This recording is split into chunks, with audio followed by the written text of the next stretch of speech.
السلام علیکم۔ کیا حال ہے جی آپ کا؟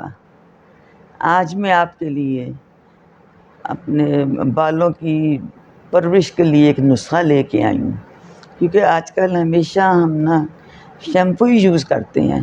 شیمپو سے بغیر تو ہمارا کام ہی نہیں چلتا، روزانہ ہی سر دھوتے ہیں، بال خشک ہو جاتے ہیں، دو منہ والے ہو جاتے ہیں، چمک ختم ہو جاتی ہے، تو پریشانی ہوتی ہے کہ کیا کریں۔ سب سے اچھا کام تو یہی ہے کہ آپ ریٹھے لا کے ان کو توڑ کر ان کو ایک شیشی میں ڈال کے پانی ڈال کے رکھ لیں، وہ بھی آپ کا سادہ آسان سا شیمپو بن جائے گا، کیونکہ اس سے نقصان بالکل بھی نہیں ہوتا۔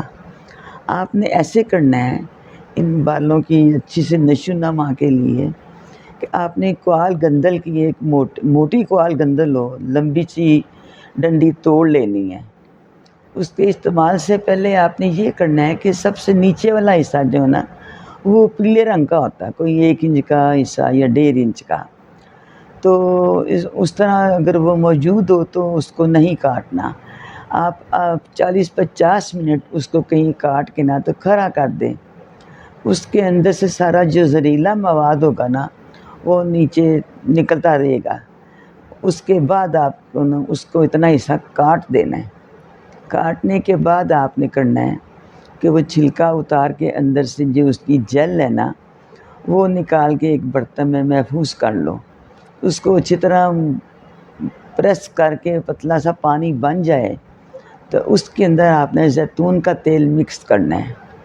زیتون کا تیل مکس کر کے اس کے تو اپنے بالوں کی جڑیں کھول کے تھوڑی تھوڑی 1-1 انچ کے بعد آپ نے ماسک کے اوپر لیپ کرنا ہے۔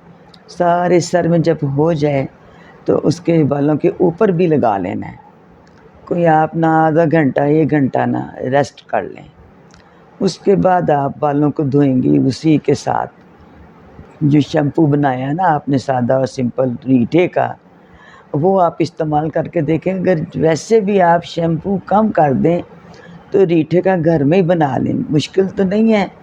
توڑ کے چھوٹا چھوٹا کر کے اس کے اندر پانی ڈال کے اچھی طرح مکس کریں تو وہ آپ کے کام آتا رہے گا۔ ایک تو سستا علاج ہے، ایک بال خراب نہیں ہوتے۔